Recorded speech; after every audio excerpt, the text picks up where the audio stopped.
में इतना ही। वक्त एक छोटे से ब्रेक का। ब्रेक के बाद देखिए हमारा अगला कार्यक्रम अपॉइंटमेंट आशीष चौहान के साथ।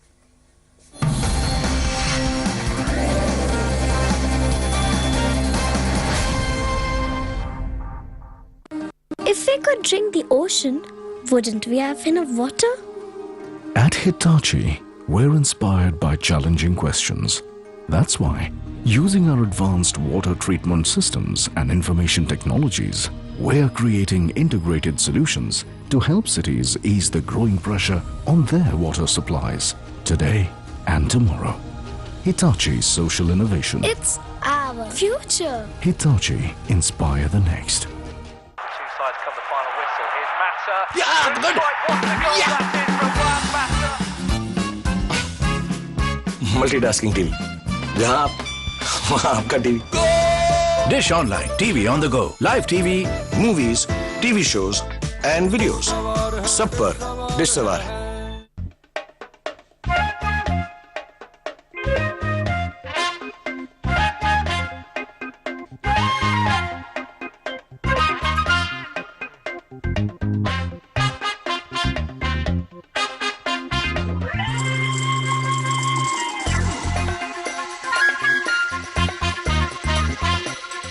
एलआईसी की जीवन तरंग पॉलिसी, प्रीमियम भरने का सिलसिला चाहे खत्म हो जाए पर रेगुलर इनकम आती जाए। Haircut? Yes, ma'am. No, won't be late. 10 a.m. tomorrow. Okay, bye. All appointments done, sweetie? Ji ma'am.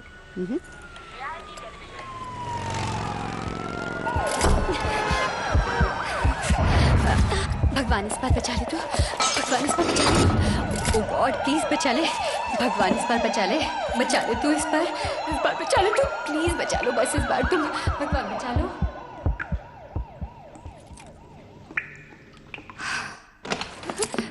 Madam, इतना डरने से तो अच्छा है आप अपना सर्विस टैक्स भर दीजिए।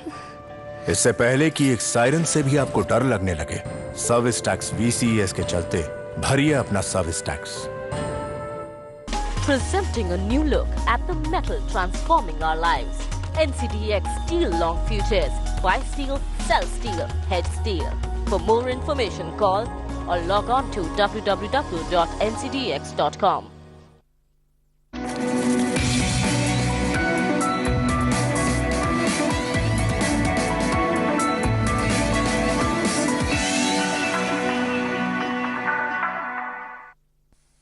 स्वागत है आपका हमारी इस खास पेशकश में। हमारे साथ आज एक बहुत ही खास मेहमान है जो इस समय कार्यभार संभाल रहे हैं एक ऐसी इंस्टीट्यूशन का जो अपने तरीके से अगर देखा जाए तो एशिया की सबसे पुरानी इंस्टीट्यूशन है और साथ ही भारत का एक लैंडमार्क भी है। हमारे साथ हैं बॉम्बे स्टॉक एक्सचेंज के MD and CEO Shri Ashish Chauhan. Sir, स्वागत है आपका जी बिजनेस पर and thanks for joining us. Always pleasure having you on the show. मेरी टीम की तरफ से आपको शुभकामनाएं बिकॉज अभी एक नया हाई बना है, सेंसेक्स पर भी एक नया हाई देखने को मिला है and that's always a global headline, तो वो हुआ है।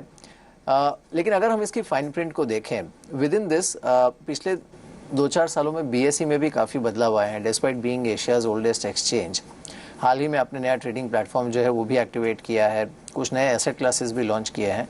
Will speak about it one by one और साथ ही कुछ जो लार्जर सिस्टमैटिक इश्यूज जिससे इस समय इंडियन मार्केट डील कर रहा है उसके बारे में बात करेंगे। बट टू स्टार्ट विथ, ये जो नया ट्रेडिंग प्लेटफॉर्म आपने इस समय लॉन्च किया है, क्या उसके बारे में बता पाएंगे और उससे क्या बेनिफिट होगा एक इन्वेस्टर को, ट्रेडर को या फिर BSE मेंबर को? बहुत सारी खूबियां हैं एक्चुअली। ये जो सिस्टम हमने अभी नई लगाई हुई है, पहले तो करेंसी और करेंसी डेरिवेटिव्स चालू किया है, अभी इंटरेस्ट रेट डेरिवेटिव्स भी जब अप्रूवल फाइनली आ जाता है तो इंटरेस्ट रेट डेरिवेटिव्स भी चालू होगा, 10 ईयर बॉन्ड फ्यूचर्स वगैरह। लेकिन ये जो सिस्टम है उसमें 200 माइक्रोसेकंड का रिस्पांस टाइम 99% तक मिलता है। मींस 100 में से 99 ऑर्डर्स 190 माइक्रोसेकंड के अंदर आते हैं और जो हमने देखा है अभी लास्ट 7-8 दिन से सिस्टम चल रही है। और जो लोएस्ट रिस्पांस टाइम कभी कभी 130 माइक्रोसेकंड का भी आता है।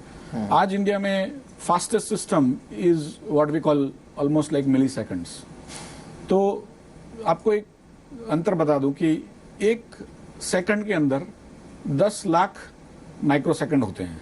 राइट। एक सेकंड के अंदर 10 लाख माइक्रोसेकंड होते हैं। तो हम जो रिस्पांस टाइम की बात कर रहे हैं वो एकदम सूक्ष्म है, एकदम बारीक है। और वो बारीकी इसलिए जरूरी है कि जो स्पीड जो चाहिए एल्गोरिदम ट्रेडिंग वगैरह के लिए, तो ये सिस्टम बेसिकली जो सिस्टम ज्यादा फास्ट है उसको ज्यादा लोग पसंद करते हैं. तो this is faster than the existing NSE system also by miles. Okay. I would say because this is on the latest technology. और उसमें एक जो हमने काम किया हुआ कि ये जो टेक्नोलॉजी कोई नई नहीं है, कि नई टेक्नोलॉजी में कई इश्यूज आते हैं बिकॉज यू डोंट नो कि कहाँ पे क्या, और ये जो काम आप करते हो माइक्रो सेकंड के अंदर वो मेजरमेंट भी मुश्किल हो जाता है, तो मैनेजमेंट तो और भी तकलीफदायक होता है. बट ये सिस्टम जो है करीब 1 साल पहले और रादर ये साल के शुरुआत में जनवरी से मार्च अप्रैल तक डॉइचे बोर्स करके जर्मनी की एक्सचेंज है, उन्होंने लगाया हुआ है अपने लिए. तो उनकी ही सिस्टम वो करीब 4-5 साल से वहां पे बन रही थी और उन्होंने हजारों करोड़ रुपया अंदर उसकी सिस्टम डेवलप करने के लिए लगाए थे. और वही सिस्टम उन्होंने बीएसई को दिया और बेसिकली तो बीएसई को तो उनका जो बना बनाया सिस्टम मिल गया. और जर्मन सिस्टम है तो नेचुरल है कि डिजाइन वगैरह बहुत अच्छी है, जो एक सुदृढ़ता जो जर्मन डिजाइन में होती है वो काफी अच्छी है. और इसकी वजह से ही जब हमने ये सिस्टम चालू किया लास्ट फ्राइडे को, तो with in 2-3 days system is now stabilised. आज जो हम सिस्टम लगाए हैं उसका मिनिमम जो थ्रूपुट कहते हैं वो 5 लाख ऑर्डर पर सेकंड है. ओके. जो बेसिकली 5 लाख ऑर्डर पर सेकंड आप करेंगे तो करीब 3 करोड़ ऑर्डर पर मिनट आएगा. तो 180 करोड़ ऑर्डर पर आवर आएगा और 8-9 घंटे में आप बहुत करीब 2000 करोड़ ऑर्डर तक जा सकते हो. तो ये जो चीजें हैं, और basically BSE is one of the largest exchange in the world in terms of the number of companies listed, but also number of trades it does. Correct. And today, almost 95% orders come from basically computer-generated algorithms. Correct. So high frequency trading कहते हैं, algorithm trading कहते हैं. तो वो basically क्योंकि ज्यादा trade नहीं होता है वहाँ पे, लेकिन ऑर्डर्स काफी आते हैं बिकॉज ऑर्डर्स आगे पीछे लेते रहते हैं. जैसे जैसे अंडरलाइंग का प्राइस जो बढ़ता कम होता है तो उस हिसाब से ऑप्शन फ्यूचर का ऑर्डर्स वो लोग वापस लेते रहते हैं, और वो पूरा कंप्यूटर से ही होता है, नॉर्मल आदमी कर नहीं सकता है. तो उसकी वजह से ये जो स्पीड जो है ये बहुत जरूरी है. अभी तो शुरुआत है बिकॉज लोगों ने अपने बैक ऑफिस बनाने हैं, फ्रंट ऑफिस बनाने हैं, उसको कनेक्ट करना है. और उसके लिए भी हमने एक नया तरीका निकाला है कि जो अभी जितने भी ब्रोकर्स बीएसई को कनेक्ट हो चुके हैं उनको अपनी सिस्टम में कोई चेंज नहीं लाना है. पीछे ओल्ड सिस्टम भी चल रही है, न्यू सिस्टम भी चल रही है, और बीच में जब आप ऑर्डर भेजते हो तो बीएसई उसको ऑटोमेटिकली राउट कर लेती है. तो किसी की सिस्टम चेंज करने की जरूरत नहीं है. लेकिन आपको जो स्पीड का जो एक्सपीरियंस करना है, आपने स्पीड पे काम करना है, तो आप डायरेक्टली वो नई सिस्टम में कनेक्ट कर सकते हो. और आज हमने करेंसी और इंटरेस्ट रेट से चालू किया हुआ है, बट एक 1-1.5 महीने के अंदर we are also going to go live with equity futures, equity options, index futures, index options and all. और 4-5 महीने के अंदर we will also go live with equities. तो पूरा का पूरा जो सिस्टम है वहां पे शिफ्ट हो जाएगा और नई सिस्टम में हो जाएगा. और इसके फायदे बहुत है क्योंकि ये जो सिस्टम है बहुत फ्लेक्सिबल है. उसमें कोई भी चेंज करना है तो काफी आसान है बिकॉज इसमें ग्राफिकल यूजर इंटरफेस से जो डेवलपर होता है, सॉफ्टवेयर का डेवलपर, उसको बेसिकली काम करने की सुविधा मिलती है. जो पुरानी सिस्टम्स है वो करीब 20-30 साल पुराने हार्डवेयर पे, 20-30 साल पुराने कंसेप्ट पे चलती है, तो उन पे उतना सुधार नहीं हुआ है. और ओपन सोर्स जो है उसके जो फायदे in terms of cost, in terms of scalability, क्योंकि गूगल भी यही यूज करता है, फेसबुक भी यही यूज करता है, तो आपको पता है कि भाई ये बहुत ज्यादा स्केल हो सकता है. ट्विटर भी यही यूज करता है, तो यू नो कि ये बहुत ज्यादा स्केल हो सकता है. और जो रिस्पांस टाइम जो है कितने भी स्केल बढ़ जाता है उसके अंदर सेम 100-150 माइक्रोसेकंड का रहता है. और हमारी एक उम्मीद है कि नेक्स्ट 3 साल में हम इसको 25 माइक्रोसेकंड तक ले जाएंगे. तो वर्ल्ड में बहुत कम सिस्टम्स जो है माइक्रोसेकंड्स में ट्रेडिंग होता है. इनफैक्ट भारत ने ऐसी सिस्टम्स देखी नहीं होगी आज तक. को जो रिस्पांस टाइम देना पड़ता है वो अभी 10 मिलीसेकंड का देते हैं जो पुरानी सिस्टम है. अभी हम 200 माइक्रोसेकंड का देंगे, करीब 50 गुना स्पीड बढ़ जाएगी. और जो अभी 10,000 ऑर्डर पर सेकंड की क्षमता है वो 5 लाख की हो जाएगी, तो उसमें 50 गुना एक्सपांशन हो जाएगा. तो करीब आप देखें तो 2500 गुना चेंज हो रहा है स्पीड मल्टीप्लाइड बाय वॉल्यूम. तो उसके सामने जो कॉस्ट है वो 1/5 आ रही है। करेक्ट। चलिए सर, एक छोटा सा ब्रेक लेंगे। ब्रेक के बाद ये जो नए एसेट क्लासेस लॉन्च हुए हैं बीएसई में, उस पर बात करेंगे और साथ ही कुछ सिस्टमेटिक इश्यूज पर। ब्रेक के बाद लौटते हैं। आशीष जी बने हुए हमारे साथ, हम लौटते हैं ब्रेक के बाद।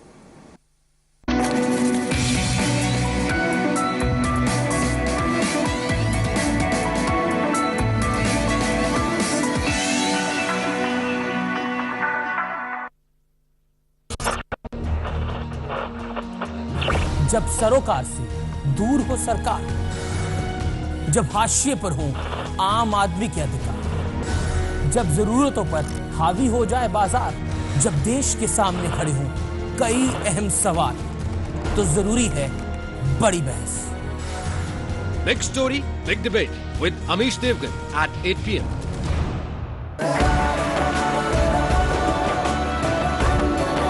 हम हैं देश के अन्नदाता की शक्ति, शक्ति pumps.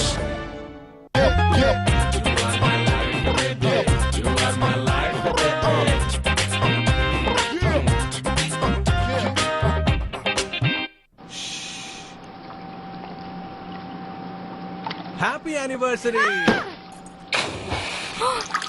Honey, sorry. Not everyone likes surprises. That's why no hidden charges on holidays at easemytrip.com. क्यों टाइम वेस्ट करे यार, कोई नहीं आने वाला। मिल गया। Welcome to Tata Sky. Hello, मैं लद्दाख के लामायूर गांव से बोल रही हूँ। वहाँ का जो पोस्ट ऑफिस है ना, उसके आगे एक रास्ता जाता है जब 5 कच्चे मकान है, उनमें से आखिर घर हमारा है। क्या आप वहाँ टाटा स्काई लगा सकते हैं? मैडम, आपका फोन लग गया तो समझो कनेक्शन भी लग गया। क्या? जरा फिर से बोल सकते हैं? आपका फोन लग गया तो समझो कनेक्शन भी लग गया।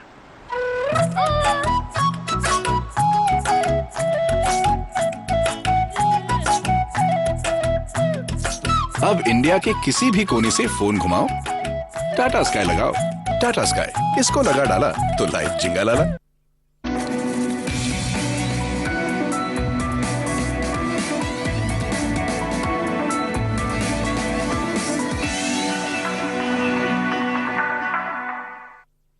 ब्रेक के बाद एक बार फिर से आपका स्वागत है सर। अब ये जैसा आपने कहा कि अभी ये सिस्टम जो नया एसेट क्लास है उसमें इंट्रोड्यूस किया गया है, लेकिन आपकी strategy on these new asset classes at this point क्या है? The way we look at is, हम इसको ब्लू ओशन स्ट्रेटेजी कहते हैं और जो दूसरी एक स्ट्रेटेजी होती है रेड ओशन स्ट्रेटेजी। हम दोनों में काम करते हैं। रेड ओशन स्ट्रेटेजी ऐसी है कि जो पुरानी मार्केट्स हैं, जैसे इक्विटी है, इक्विटी डेरिवेटिव्स है, करेंसी डेरिवेटिव्स है, वहां पे मार्केट शेयर लेना आसान नहीं है। आप कितनी भी मेहनत कर लो, कितनी भी चीजें कर लो, it becomes difficult because the current incumbents also try hard and fight hard to ensure that they are giving better services at lower cost to everyone, and so it becomes a difficult process to bring people from old into new. However, with the newer technology, we think even that is possible to do because 10:1 का difference आएगा अभी। 10 गुना fast speed होगी, तो आप एक बार order डाल के लेते हो, तब तक सामने वाला 10 बार ऑर्डर लाके डाल के ले सकता है, तो उसको ज्यादा एडवांटेज मिलता है because you may be able to lose out on many of the information that is coming within that time. And so हमें लगता है कि even in red ocean, as we call it, equity derivatives, currency derivatives, उसमें जहाँ पे already incumbents हैं, वहाँ पे technology is going to be our main sort of weapon with services, because BSE is known for retail orientation and also services to its members. So we think many of the members will basically start preferring BSE for equity derivatives and currency derivatives. And on the newer areas, like last 3 साल में, उसको जो हम blue ocean strategy कहते हैं कि जो नए एरियाज है उसमें हम दूसरे एक्सचेंज के साथ ही चालू कर रहे हैं कोई भी चीज, तो वहां पे हमने थॉट लीडरशिप लेनी है, टेक्नोलॉजिकल लीडरशिप लेनी है और बिजनेस लीडरशिप लेनी है। तो जैसे ऑफर फॉर सेल करके सुविधा नहीं बनाई लास्ट 1 साल में, बीएसई में करीब 90% ऑफ द टोटल और मोर देन इनफैक्ट 95% से ज्यादा ही जो OFS हुए बीएसई पे हुए हैं। सिमिलरली म्यूचुअल फंड्स जो है उसमें बीएसई का 70-80% मार्केट शेयर रहा है mutual fund distribution through exchanges. ऐसे में अभी बीएसई में करीब 41 कंपनी लिस्टेड है, 10 ज्यादा कंपनी इस महीने में लिस्ट होगी तो करीब 51 कंपनी हो जाएगी। बीएसई का वहां पे भी 90% से ज्यादा मार्केट शेयर है। तो जो भी नई चीज आती है उसमें बीएसई एक अग्रेसर की भूमिका अदा करने में एक इच्छा भी है, और लास्ट 2-3 साल में बीएसई ने काफ़ी काम किया है उसके ऊपर कि जो भी नई चीज़ आती है हमको उसको सक्सेस भी करना है और जो इन्वेस्टर है उसके हित में करना है। लेकिन ये जो आप ब्लू ओशन स्ट्रेटेजी की बात कर रहे हैं, इसमें my obvious next question, I think you might have guessed it, वो उस मार्केट को लेकर है जहां पर इस समय काफ़ी क्राइसिस चल रही है। क्राइसिस ऑफ कॉन्फिडेंस है, क्राइसिस ऑफ पार्टिसिपेशन है, क्राइसिस ऑफ वॉल्यूम भी है, लेकिन उसमें शायद एक अपॉर्चुनिटी भी है because we saw the systematic risk and its impact, that is commodity markets. उस पर आपकी क्या सोच है? बेसिकली जो हुआ बहुत दुखद हुआ। No, but will you enter that market? See, अभी तो हमारा जो फ्रेमवर्क है वो ऐसा है कि currently we will focus on the equity and where the stock exchange areas. But at right time, at right moment. Maybe. Yeah, why not? If the regulatory framework permits, because today the stock exchanges cannot go into the commodities areas, and commodity exchanges cannot come into stock exchanges. However, as and when the regulatory framework allows, where the stock exchange can also trade commodities, technical or technological expertise to ensure that we are able to give the best services at the lowest cost. Coming back to the issue, जो NSCL का घोटाला हुआ, और वो खैर एक अलग market में हुआ है and you don't operate in that market, but that's why I expect a neutral view from you, because ये भले ही था commodity का issue, लेकिन इसने affect काफ़ी बड़े पैमाने पर किया। And secondly, क्योंकि जो कुछ लोग वहाँ पर इन्वॉल्व थे वो फ्यूचर डेरिवेटिव्स में, कमोडिटीज़ में भी इन्वॉल्व रहे हैं, फ्यूचर्स मार्केट में या फिर इक्विटी में भी रहे हैं इन्वॉल्व। एंड एक जो सवाल उठता है वो रेगुलेटरी फ्रेमवर्क के ऊपर सबसे ज़्यादा उठता है। When you have a regulator coming and saying that they are not governed by us, we can't do anything, then suddenly you have some ministry coming and saying कि we are looking into it, लेकिन इसमें कुछ नहीं होगा, you don't need to worry. जो असली सवाल है वो ये है कि 5-5.5 हज़ार करोड़ इन्वेस्टर के फंसे हुए हैं और उनको अभी भी नहीं पता है कि ये कब निकलेंगे इसमें से। ये जैसे मैंने कहा कि बहुत दुखद घटना हुई है, और उसके जो छींटे हैं हम सब साथ में ही, मार्केट तो मार्केट ही होता है, इन्वेस्टर को तो अंतर नहीं लगता है कि कौन सा मार्केट क्या है, कमोडिटी है या सॉर्ट ऑफ स्टॉक मार्केट है, तो छींटे तो हमारे पे भी उड़े हैं। लेकिन एक बात, एक अच्छी भी बात हुई है कि it differentiates basically good people vis-a-vis not so good, you know. So जैसे बीएसई जैसी संस्था है जो 140 साल से अविरत कार्य करते आई है, और जिसके पास रिस्क मैनेजमेंट की सुविधा है, जो रियल टाइम रिस्क मैनेजमेंट करते हैं, जिसके पास एबिलिटी है कि कोई भी चीज़ गलत ना हो। हर ब्रोकर को हमने एक सर्वेलेंस मैकेनिज्म दी हुई है कि जो उनके वहाँ पे कुछ भी गलत हो रहा हो हम और हमारे सिस्टम में दिख रहा है तो उनको भी दिख जाता है। कितने भी जो कंप्लायंस के इश्यूज होते हैं, because ultimately this is a compliance games, basically running of an exchange और even acting as a broker is basically about compliances more than anything else. And for me, जो BSE का जो आज ढांचा है कि it is owned basically by wide number of people, 7,000 people own BSE. There is not a single owner. Dominant player, correct. Nobody owns more than 5% in BSE. And जो board है, board of directors, वो भी बड़े जानी मानी व्यक्तियों से बना हुआ है कि जो जिनको कोई इन्फ्लुएंस नहीं कर सकता। लेकिन सर आपको क्या ये नहीं लगता कि इसमें जो, क्योंकि बहुत सारे मार्केट पार्टिसिपेंट्स उस एक्सचेंज में which is trouble right now, वो ऐसे हैं which are common for equity markets also. कई बड़े बड़े ब्रोकर्स हैं जिनका वहां पर एक्सपोजर था and who are now stuck, जिनका इक्विटी एक्सचेंजेस पर भी एक्सपोजर था। ओवरऑल क्या एक रेगुलेटरी फेलियर के तौर पर इसे देखा जा सकता है अलॉन्ग विद सिस्टमैटिक फेलियर? मैं तो उल्टा कहूंगा कि जो इन्वेस्टर निवेश करता है, इवन बैंक में करता है तो अच्छी बैंक में करना चाहिए, और ऐसा भरोसा नहीं करना चाहिए गवर्नमेंट उसको बचा लेगी। सिमिलरली जो एक्सचेंज में आप निवेश करते हो वो अच्छी एक्सचेंज में निवेश करना चाहिए। तो ये जो पार्ट मिलते हैं निवेशकों को, वो कई बार भूल जाते हैं कि हम लोग को लगता है कि भाई सब सेम ही है, सब लोग 5,000 करोड़ लर्निंग, राइट। हाँ, नेचुरल है कि अल्टीमेटली कहीं ना कहीं ये जो लर्निंग सोसाइटी ने लेने हैं वो कई बार दूसरों को देख के आता है, कई बार हम हमारे खुद के भुगतने से आता है। लेकिन बेसिकली हम लर्निंग लेंगे तो ही बेहतर है, क्योंकि ultimately if we think everyone is same and for everyone government has to come and save us. When we are making money it is our brilliance, but when something goes wrong, it is government's fault. We have to start worrying, saying, are we doing the right thing? Are we going into a properly regulated exchange, an exchange which has a reputation of being there forever? Unless we ask ourselves those questions, and it is not only true for exchange business, but also for banking and for insurance and for many other things, because ultimately the promises which you have implicit or explicit would be fulfilled only if there is somebody willing to fulfill it later on. And that is where the differential between a good name and not so good name would actually be seen. Absolutely. चलिए sir और एक छोटा सा break लेंगे, लेकिन इसके बाद और एक अहम चीज़ जो once again which will bring us to regulatory issues पर बात करेंगे. ब्रेक के बाद जल्द लौटते हैं.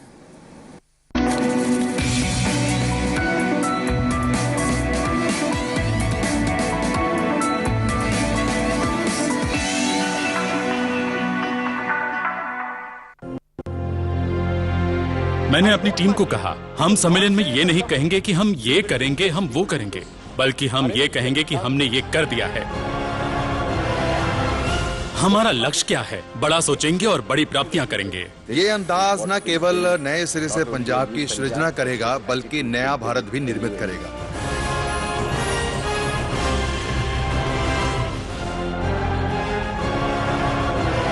स्वयं मूल्यांकन, स्वयं घोषणा और आवश्यक स्वीकृतियां ही विकास के लिए सही मार्ग. ये एक सर्वोत्तम राज्य है. पंजाब निवेश के लिए एक आदर्श जगह है. आज पंजाब में निवेश करना अनिवार्य तौर पर एक विलक्षण अनुभव है. मैं आप सबको पंजाब में निवेश करने का आमंत्रण देता हूं. पंजाब सरकार द्वारा नहीं, बल्कि स्वयं निवेशक होने के तौर पर. मेरे अधिकारी मेरे पास आए और कहने लगे, हम इस शख्स से बहुत प्रभावित हुए हैं, इसलिए आप पंजाब जरूर जाओ. सुखबीर जी, हर समय हम आपके साथ हैं, परंतु आज जैसे आपकी पेशकारी देखी, उसके चलते हम अपने कारोबार को 2 गुना कर देंगे.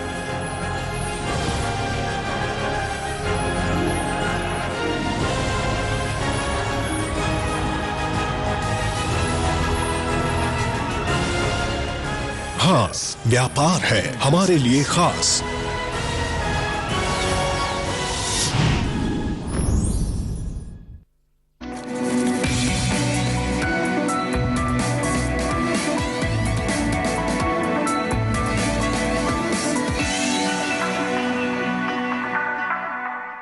ब्रेक के बाद एक बार फिर से आपका स्वागत है. Sir, now coming back to the regulatory issue, हमने एमके के केस में भी देखा जो एनएसई में हुआ था, एंड कई निवेशक आज भी जब हमें बाहर मिलते हैं इन्वेस्टर कैंप में तो यही पूछते हैं कि सर वो उसमें हमें बाकी सब ठीक है, हमें ये पता नहीं लगा कि सर्किट क्यों नहीं लगा था उस दिन इंडेक्स में. तो ये इसमें से क्या लर्निंग है, और साथ ही ये जो नई सिस्टम जो आप इम्प्लीमेंट कर, हालांकि तभी भी हमने देखा था कि बीएसई पर तो खैर असर नहीं हुआ था, बट क्या इससे इस तरह के जो सिस्टमेटिक शॉक्स हैं, सरप्राइज शॉक्स, वो प्रिवेंट हो सकते हैं? इसमें कई चीजें होती है. एक तो कि जो टेक्नोलॉजी की समझ, की टेक्नोलॉजी कैसे चलती है, तो निवेशकों को ज्यादा नहीं होती है. तो एक तो ये कि टेक्नोलॉजी स्टॉक एक्सचेंज में कैसे चलती है, और जो हमारे एक्सपेक्टेशंस है वो टेक्नोलॉजी के साथ है कि एक्सपेक्टेशंस और एक्चुअल रियलिटी के बीच में मिसमैच है. Second thing is the adherence to regulations, कि भाई if you have specific regulations, whether those have been adhered to or not. And third is, once any such incident happens, whether the regulatory framework actually takes notice of this and also creates remedial features so that such things don't recur, or if they recur, they have a minimal impact. So इसके अंदर जो regulatory system का जहाँ तक सवाल है कि उसके तुरंत बाद सेबी ने बहुत सारे प्रेजेंटेशंस कराए, बहुत सारी कमिटीज ने अपने रिपोर्ट दिए, और उसके बेसिस पे सेबी ने कई रेगुलेटरी चेंजेस किए हुए हैं. तो नेचुरल है कि हमारे जो रेगुलेटरी सिस्टम है वो सजाग है. सेकंड थिंग इज कि उसके चलते हुए लिटरली वर्ल्ड के अंदर जो भी नए रेगुलेशंस आए, वर्ल्ड के अंदर ये ऑलमोस्ट फर्स्ट रेगुलेशंस कहे जाने चाहिए एल्गोरिथम के और एचएफटी के, क्योंकि वर्ल्ड में कई दिनों में ऐसे प्रॉब्लम्स होते रहे हैं और आज भी होते हैं. ऐसा नहीं कि अमेरिका में नहीं होते या जर्मनी में नहीं होते या इंग्लैंड में नहीं होते. आज के दिन में भी दिन में कई बार किसी न किसी का एल्गोरिथम मिसफायर हो जाता है.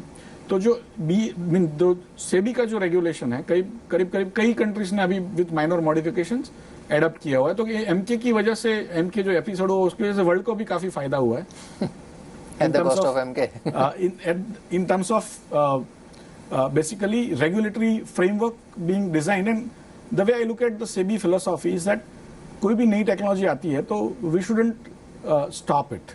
We should try to curtail the harmful effects and try to gain as much as possible from the newer technology, because all these algorithms and all bring in a lot of liquidity. Right. Sometimes they misfire and they have this kind of issues. Only thing about MK is also that it was not an algorithm issue at all. Whatever we have read is basically about some sort of an error in placing orders. Placing the order. Right? Human And error. so whether there was a, basically the way technology works is, once the order goes, it gets matched, and after that the risk management happens.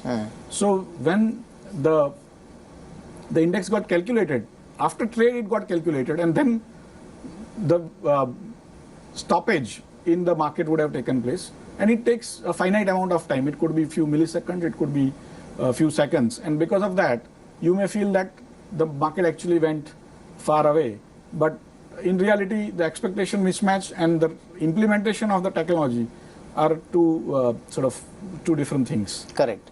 ये in fact अब जो सेबी की तरफ से भी एक जो expectation है, और जो हाल ही में भी इनफैक्ट उनकी तरफ से जो इनिशिएटिव्स लिए गए हैं, उसमें एक्सचेंजेस पर काफी दारोमदार रखा गया है फॉर इंक्रीजिंग सर्वेलेंस ऑल्सो. और अगर कोई भी एबनॉर्मल एक्टिविटी हो रही है इक्विटी मार्केट्स में, तो उसके लिए भी एक्सचेंजेस को न सिर्फ सर्वेलेंस के लिए जिम्मेदार माना गया, उन्हें रिस्पॉन्सिबिलिटी भी दी गई है. Do you think exchanges are geared for that at this point? Exchanges basically are geared, and they should upgrade their systems, processes, manpower and abilities to ensure that they come up to the regulators' expectations, because otherwise what happens is that the society has expectations from the exchanges, the regulators also have expectations of the exchanges, and exchanges must put in place a framework which is transparent about what they are doing, why they are doing, and what are the regulations, what are the authorities they have, what are the authorities they don't have. And once they have sort of put this in place, which almost, I mean, both exchanges broadly possess pretty good skills in technology and managing all these things. So I don't see any issue at all in terms of fulfilling the responsibilities of the exchanges going forward, as sort of envisaged in the new SEBI regulations. Right. So last, not actually exactly question, but what is your message to the investor now? Because markets नए high पे हैं, at the same time एक market ऐसा है जहाँ पर काफी trouble चल रही है, बट साल खत्म हो रहा है. What will be your message to the investor? नहीं, अगला साल बहुत खुशहाल हो सबके लिए, हमारी शुभकामनाएं. और जो एक चीज ध्यान रखनी है कि जैसे जैसे मार्केट ऊपर आएगा, जो आ रहे हैं, मैंने as you said in the beginning that नए हाइस बन रहे हैं और कई स्टॉक्स के भी बनेंगे, टिप्स पे मत जाइएगा, बिकॉज अल्टीमेटली जो हमारा एक उद्देश्य रहा है कि इन्वेस्टर को अगवा करे, इन्वेस्टर को इन्फॉर्म करे कि अपने आप स्टडी करिए,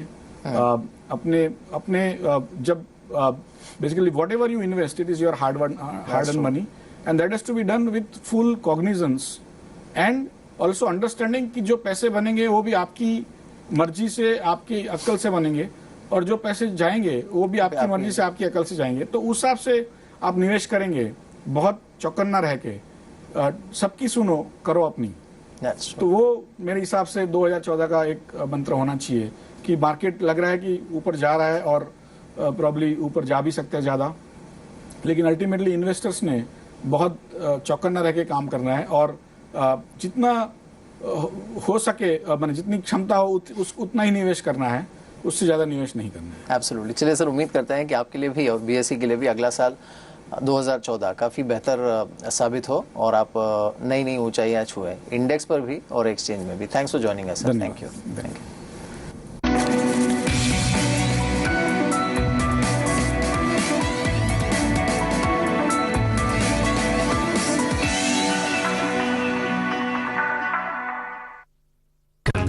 Enterprising world of UCX. Transparent, efficient and vibrant commodity exchange. UCX lets you invest in bullion, metal, agri and energy. Fast track to your success. Start trading with UCX now. अब दिन के उजाले रातों में भी नजर आएंगे.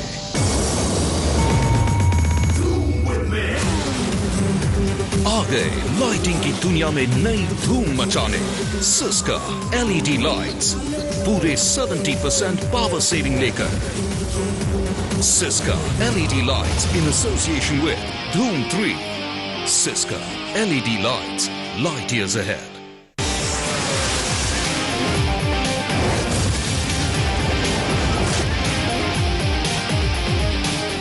बंदे हैं हम उसके, हम पे